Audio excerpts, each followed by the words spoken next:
Hello guys, welcome back to my vlog. Nontonkan आंनि vlogआ बयखौबो थाबा आसा खालामदों नोंथांमोना बयबो मोजां दं आंबो मोजां दं आरोना।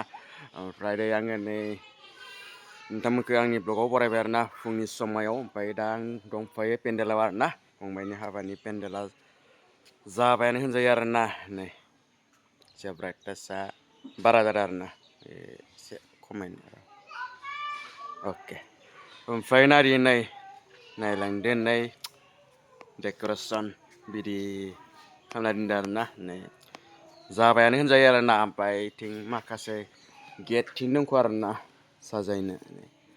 ओमफ्राय बेयाव गय दंफां दंमोन आरोना, ओमफ्राय दानासि फिथाइ थानायखाय ओमफ्राय इथिंबो नै गय दंफाङानो गय दंफां, ओमफ्राय इथिंबो फांसे बेबो गेजेर गेजेर थाबाय आरोना दंफाङा गय दंफां। ओमफ्राय साजायनायाथे मारै नुखो कमेन्टआव लिरना हरबानो जाबाय। डेक'रेसना माबोरै, डेक'रेसन खालामनाया अन्थाइबारि आरो सेजापानि आरोना।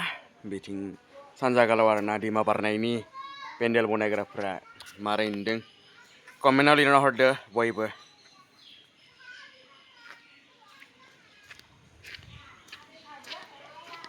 ओमफ्राय मैयानो नै बासन बाति ओमफ्राय इथिं सियार लाबोनाय जाबाय आरोना बासन बातिया। ओमफ्राय बिथिं जाहैगोन ओंखाम जाग्रा नै बिदि आरोना, ओंखाम जानाया बिदि जागोन। ओमफ्राय इथिं जाहैबाय ओंखाम संग्रा लास्टिं आरोना।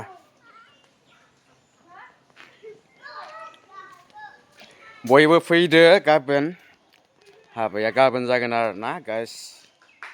ओमफ्राय इथिं नै ओंखारग्राया आरोना बिथिं हाबजेनगोन आरोना।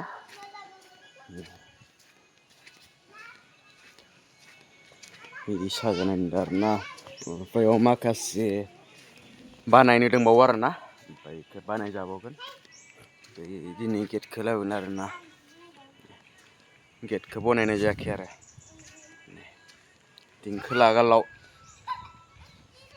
ओंखारनाय, ओमफ्राय इथिंहाय साहागालाव आरोना इथिं।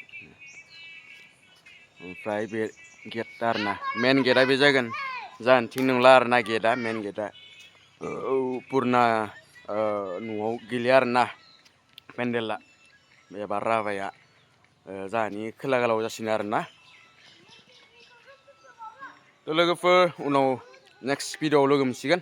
दायो आं ससेखिनिखौ बानायनाय जाबाय आरोना दिनै बा मैयानि लास्ट बनायनायखौ। ओमफ्राय दिनै बानायबावगोन एसे, दिनै सानसे दंबावोना। ओमफ्राय गेटखौ बनायसिगोन आरोना, ओमफ्राय फुल हारि होजासिगोन। नेक्स्ट भिडिअ'आव लोगो मोनगोन नोंथांमोनखौ। बयबो शेयार खालामना हो आरो लाइक शेयार आरो कमेन्ट खालाम बयबो। Thank you for वाचिं।